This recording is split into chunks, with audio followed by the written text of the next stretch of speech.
What you're about to witness will break your heart and rebuild it stronger. This is the story of how duty transcended protocol when a dying child's final wish created a moment that reminded everyone watching what it truly means to serve with honor. 10-year-old Oliver Hartwell had been fighting leukemia for 3 years. 3 years of hospital rooms and chemotherapy sessions and medical procedures that had stolen his childhood one treatment at a time. But Oliver possessed something that cancer couldn't touch: an unwavering fascination with soldiers, particularly the Royal Guards who stood watch over Buckingham Palace with their iconic scarlet uniforms and unwavering discipline. His hospital room was a shrine to military history. Model soldiers lined every available surface, their tiny formations arranged with the precision of someone who studied real military tactics. Books about famous battles and legendary regiments filled the spaces between medical equipment. And on the wall directly across from his bed hung a poster of a Royal Guard at attention, standing as straight and proud as the warriors Oliver dreamed of becoming if he could just get well enough to grow up. But time was running out. The doctors had been gentle but honest with Oliver's parents, Rebecca and David Hartwell. The treatments had stopped working. The cancer was winning. They had weeks, maybe days, to help their son experience whatever joy remained possible in his shortened life. "I want to meet a real Royal Guard," Oliver had whispered to his mother during one of the long nights when sleep wouldn't come and pain made everything else impossible.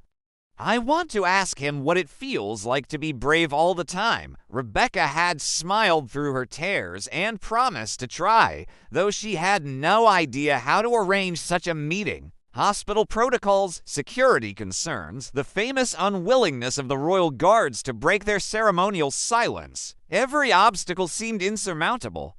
But sometimes, when the cause is pure enough and the need desperate enough, the impossible becomes inevitable. The call came from the hospital's child life coordinator, a woman named Helen Morrison, who had dedicated her career to making terminally ill children's final wishes come true. Mrs. Hartwell, her voice carried the careful hope of someone who had learned not to promise miracles, but never stopped trying to deliver them. "I may have found a way to arrange Oliver's meeting, but it would have to be here at the hospital after his shift." Off duty, Rebecca's heart raced with possibilities and fears. Oliver had been too weak to leave the hospital for weeks. The idea that a Royal Guard might actually come to him seemed too wonderful to believe and too fragile to trust. "His name is Sergeant Michael Davies," Helen continued. "He's been with the Royal Guard for 8 years. He has a younger brother who died of cancer at age 12. When he heard about Oliver's wish, he volunteered immediately. The arrangements were made with military precision and hospital efficiency. No media, no publicity, no fanfare that might turn a dying child's final wish into a spectacle. Just a soldier visiting a boy who needed to believe that courage was real, that honor existed, that the heroes in his books and posters were more than just stories." Davies arrived at Great Ormond Street Hospital on a gray Thursday evening in November. He wore his civilian clothes, a simple sweater and jeans that made him look younger than his 28 years. But he carried with him something precious: his full dress uniform, complete with bearskin hat, ceremonial sword, and all the insignia that marked him as one of the elite soldiers trusted to guard the crown. Oliver had been sleeping when Davies arrived, his small frame barely making an impression under the hospital blankets. The medication that controlled his pain also stole his energy, leaving him in a twilight state between wakefulness and rest. But when Rebecca gently touched his shoulder and whispered that his visitor had arrived, Oliver's eyes opened with a clarity that had been absent for days. "Are you really a Royal Guard?" Oliver asked, his voice barely above a whisper, but carrying the weight of every dream he'd ever had about courage and honor and the kind of man he wanted to become. Davies pulled a chair close to Oliver's bed, close enough to speak quietly without making the boy strain to hear. "I am," he replied simply, "and I hear you're quite a soldier yourself, fighting a battle that would test the courage of any man." Oliver's eyes filled with tears, but not from sadness. For the first time in months, someone was talking to him like he was brave instead of pitiful. Like his struggle against cancer was a form of warfare that deserved respect rather than sympathy. "I brought something for you," Davies said, gesturing to the garment bag he had placed carefully at the foot of Oliver's bed.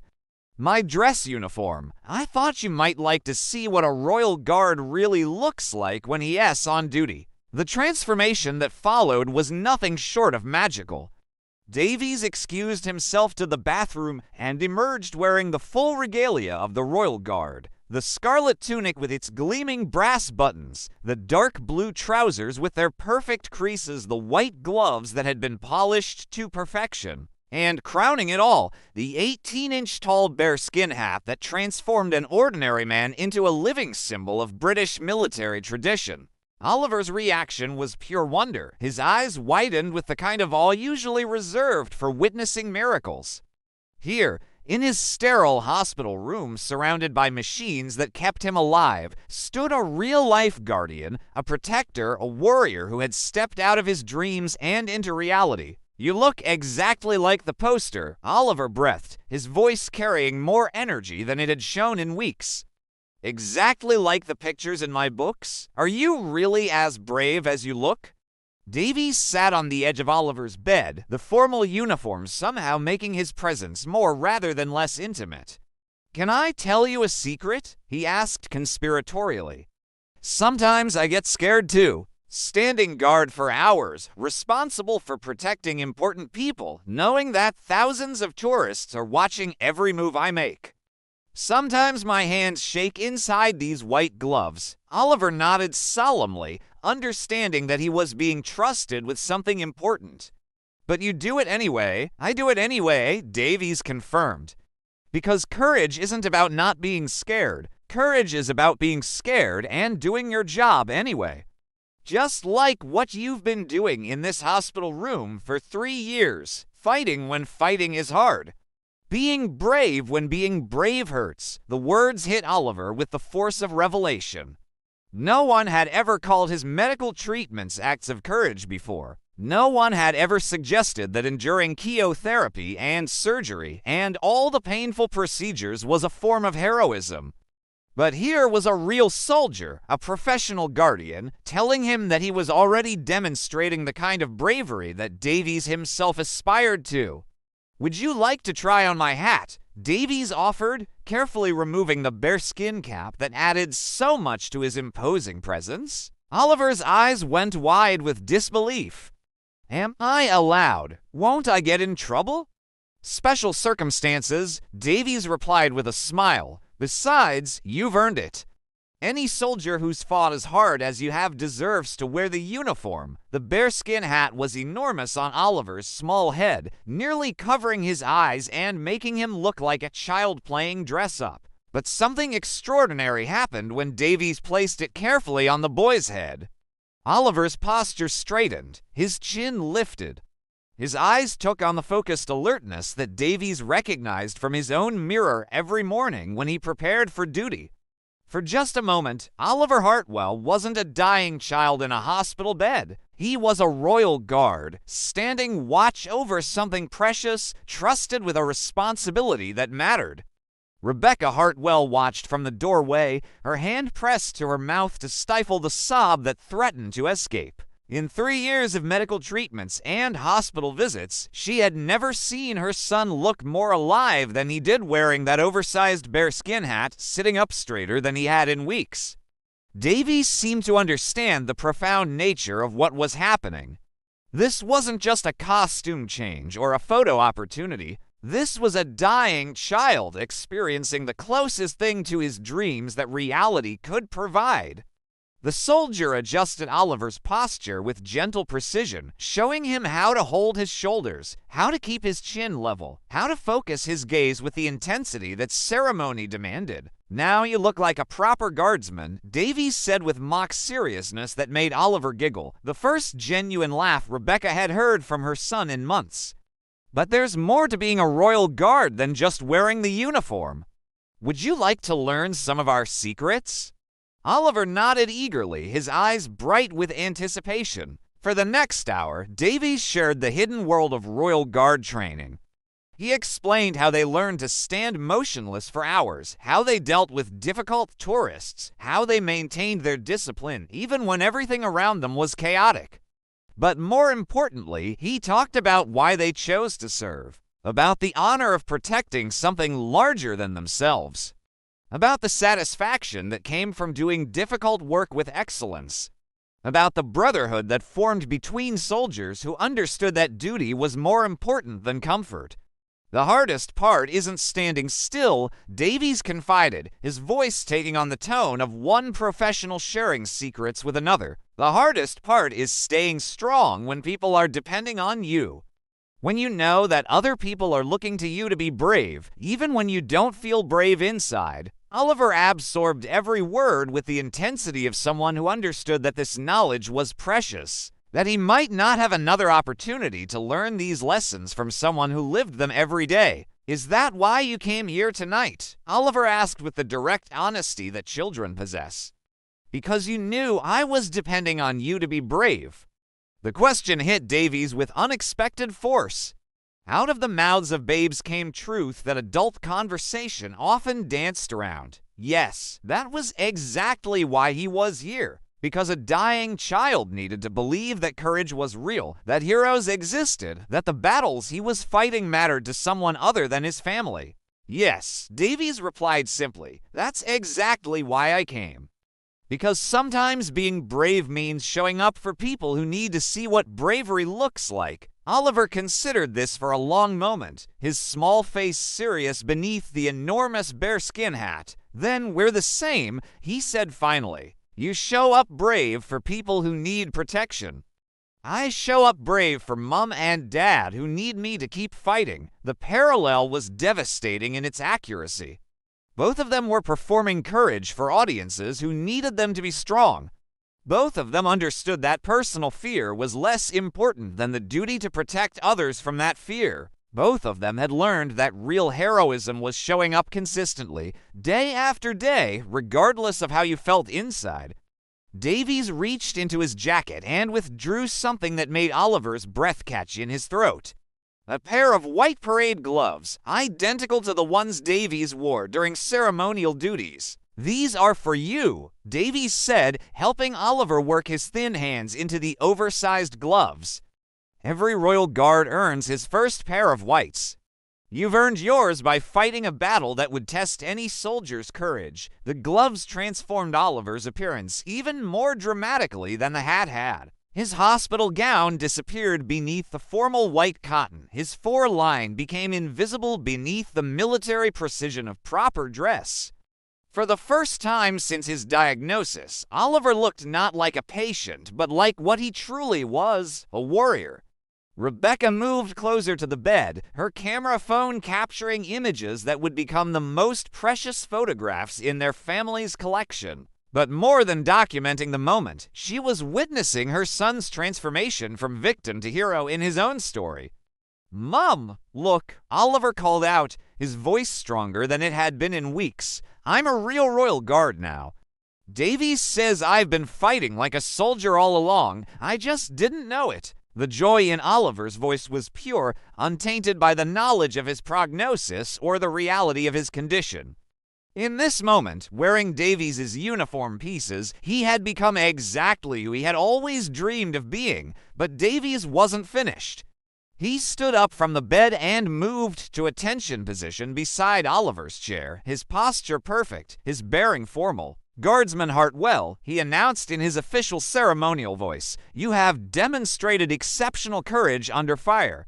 It is my honor to present you with the recognition your service deserves." He withdrew from his pocket something that made Oliver's parents exchange amazed glances. An official commendation certificate, bearing the Royal Guard insignia and signed by Davies' commanding officer. The document designated Oliver as an honorary member of the Royal Guard in recognition of extraordinary courage in the face of adversity and exemplary dedication to duty despite overwhelming odds. Oliver's hand shook as he held the certificate, his eyes moving over the official seals. and formal language that declared him worthy of recognition by the organization he had admired from afar for so long. "This is real," he whispered, his voice filled with wonder. "This isn't just pretend, it's completely real," Davies confirmed. "Your commanding officer reviewed your service record. 3 years of fighting without surrender, maintaining morale despite difficult conditions, inspiring everyone around you to be braver than they thought possible. That's the kind of service that deserves official recognition." The certificate would be framed and hung in Oliver's room that very night, positioned where he could see it from his bed. But the real gift wasn't the paper or the official seals. It was the recognition that his struggle had meaning beyond medical statistics and treatment protocols. As the evening drew on, Davies began the process of returning to civilian clothes. But before he removed the uniform, he had one final surprise for Oliver. "Would you like to learn the Royal Guard salute?" he asked. "The one we use when we're recognizing another soldier's courage." Oliver nodded eagerly, and Davies spent several minutes teaching him the precise movements, the proper timing, the meaning behind each element of the formal gesture. When Oliver had mastered it, Davies stepped back and came to attention. "Honorary Guardsman Hartwell," he announced formally, "it has been an honor serving alongside you." And then something happened that would be remembered by everyone present for the rest of their lives. Davies rendered Oliver a full military salute, not the casual acknowledgement of a professional visiting a child, but the formal respect that one soldier offers to another whose courage has been tested and proven. Oliver's response was perfect in its precision and profound in its meaning. Despite his weakness, despite the IV line that tethered him to medical equipment, despite everything that should have prevented him from looking like a soldier, he returned Davies' salute with military bearing that would have impressed any commanding officer. To warriors acknowledging each other across the gap between professional service and personal battle. To guardians recognizing that courage comes in many forms, but always requires the same commitment to standing firm when standing firm is hardest. The moment was captured not just by Rebecca's camera phone, but by every heart present. This was what service looked like when it was performed with honor. This was what courage looked like when it was given freely to those who needed it most. As Davies finally changed back into civilian clothes, Oliver remained in the bearskin hat and white gloves, unwilling to let go of the transformation that had made him feel complete for the first time since his diagnosis. "Will you come back?" Oliver asked as Davies prepared to leave. "Will you visit me again?" Davies knelt beside the bed one final time, his voice gentle but honest. "I'll try, Oliver, but even if I can't come back, you'll always be a Royal Guard now. That's not something that can be taken away from you." The promise was carefully made and deeply meant. Davies would return twice more before Oliver's battle ended, each visit bringing new stories about military life and renewed recognition of Oliver's continuing courage. But tonight had been the most important visit. Tonight, a dying child had been transformed from victim to hero, from patient to warrior, from someone to be pitied to someone to be honored. The Royal Guard had done more than fulfill a wish. He had given Oliver something that would sustain him through the difficult days ahead. The knowledge that his fight mattered, that his courage was real, that he was worthy of respect from the very heroes he had always admired. In the language of military service, mission accomplished. The news came 3 days later, delivered in the gentle voice of Nurse Morrison during Davies' morning break between shifts. Oliver Hartwell had passed away peacefully in his sleep, wearing his white Royal Guard gloves and with his commendation certificate clutched in his small hands. His final words to his mother had been of whispered request, "Tell Davies I stood my post until the end." Davies received the news in the guardhouse with the stoic composure that military training demanded, but something broke inside him that wouldn't heal for months. He had known this outcome was inevitable from the moment he first walked into Oliver's hospital room.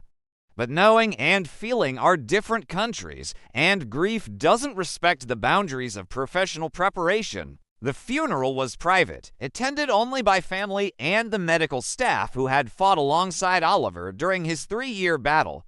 But Davies was there, standing at the back of the chapel in his dress uniform, representing not just himself, but the brotherhood that had claimed Oliver as one of their own. Rebecca Hartwell approached him after the service, her eyes red with tears, but her voice steady with the strength that comes from having said goodbye to a child with dignity and love. "He talked about you every day after your visit," she said quietly. "He told everyone that he was a real royal guard now, that he had earned his place through courage under fire. You gave him something precious in those final weeks, the knowledge that his suffering had meaning." Davies struggled to find words adequate to the moment. Military training prepared soldiers for many things, but not for conversations with mothers who had buried their children. "He taught me something too," he managed finally, "about what real courage looks like. About fighting when the odds are impossible and the outcome is already determined." The simple exchange became the foundation for something extraordinary. Rebecca and David Hartwell established the Oliver Hartwell Foundation, dedicated to fulfilling the final wishes of terminally ill children who dreamed of meeting their heroes. Davies became their first volunteer, using his connections within the military to arrange meetings between dying children and the soldiers they admired. But Oliver's story didn't end with his death. It rippled outward through the Royal Guard Regiment, through Great Ormond Street Hospital, through the networks of families dealing with childhood cancer. Within a year, the story had reached the highest levels of military command and royal household administration. The result was unprecedented. The establishment of the Royal Guard Youth Courage Program, an official initiative that recognized children fighting serious illnesses with the same formal honors typically reserved for military service. Oliver S. Commendation Certificate became the template for similar recognitions awarded to young people whose battles with disease demonstrated the kind of valor that military tradition existed to honor. Davies found himself assigned to special duties, visiting children in hospitals across the United Kingdom who had requested to meet a royal guard. Each visit followed the same careful protocol that had made Oliver's experience so meaningful: full dress uniform, official recognition of their courage, and the message that their fight mattered to the nation they were too young to serve but old enough to inspire. The children came from every background imaginable.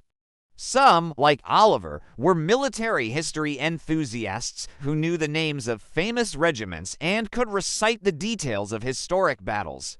Others simply needed to believe that real heroes existed, that somewhere in the world were people dedicated to protecting what was good and right and worth preserving. Each visit taught Davies something new about courage.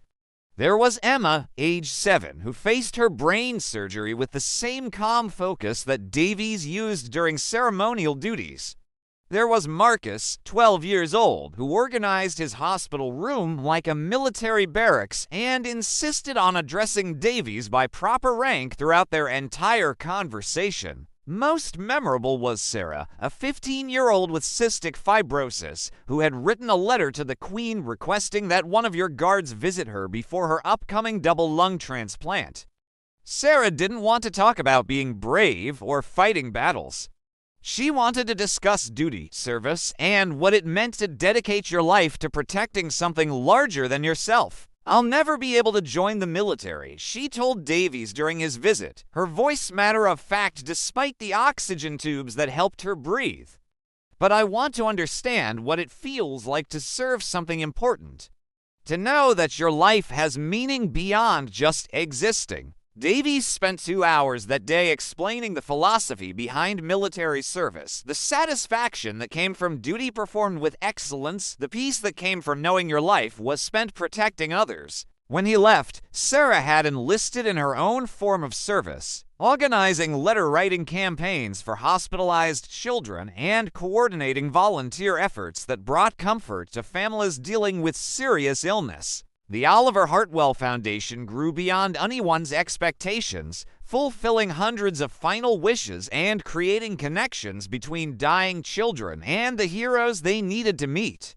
But every certificate awarded, every uniform worn in a hospital room, every salute exchanged between a soldier and a young patient, traced back to that November evening when a 10-year-old boy with leukemia taught a royal guard that courage was a shared language spoken fluently by anyone willing to stand firm when standing firm was hardest. Davies kept Oliver S. photograph on his desk in the guardhouse, not a hospital picture showing a sick child, but the image Rebecca had taken that night showing Oliver in his oversized bearskin hat and white gloves, his face radiant with the joy of becoming exactly who he had always dreamed of being.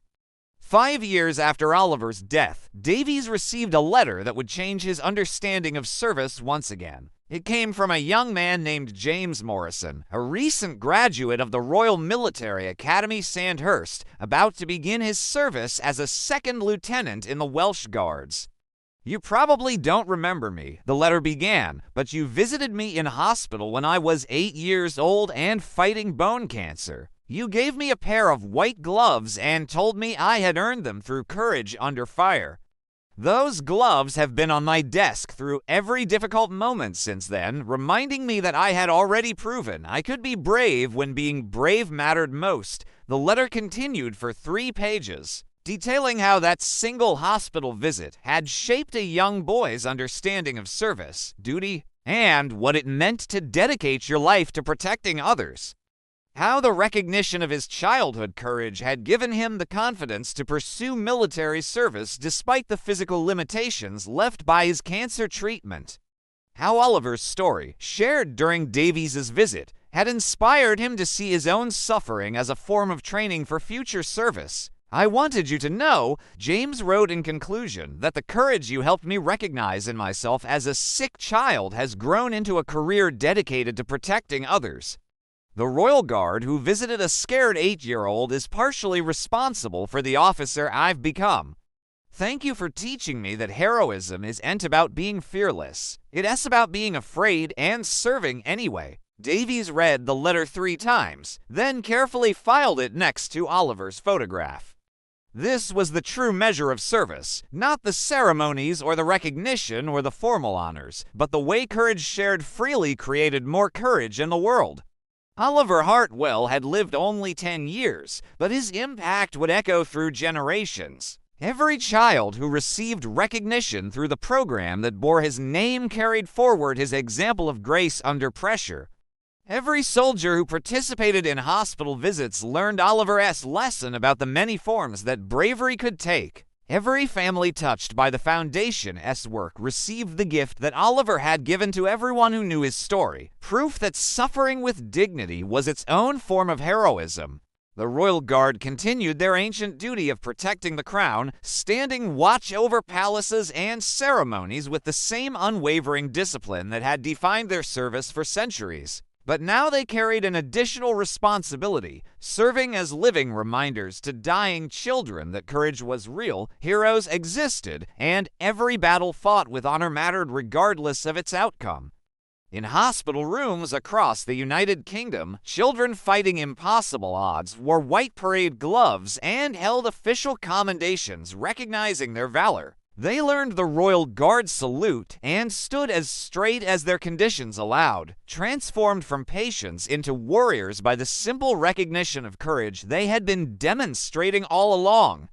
And somewhere in a place beyond pain and treatment and the cruel mathematics of childhood cancer, Oliver Hartwell stood eternal guard over the program that grew from his final wish, watching with pride as one dying child after another discovered that they were already everything they had ever dreamed of becoming.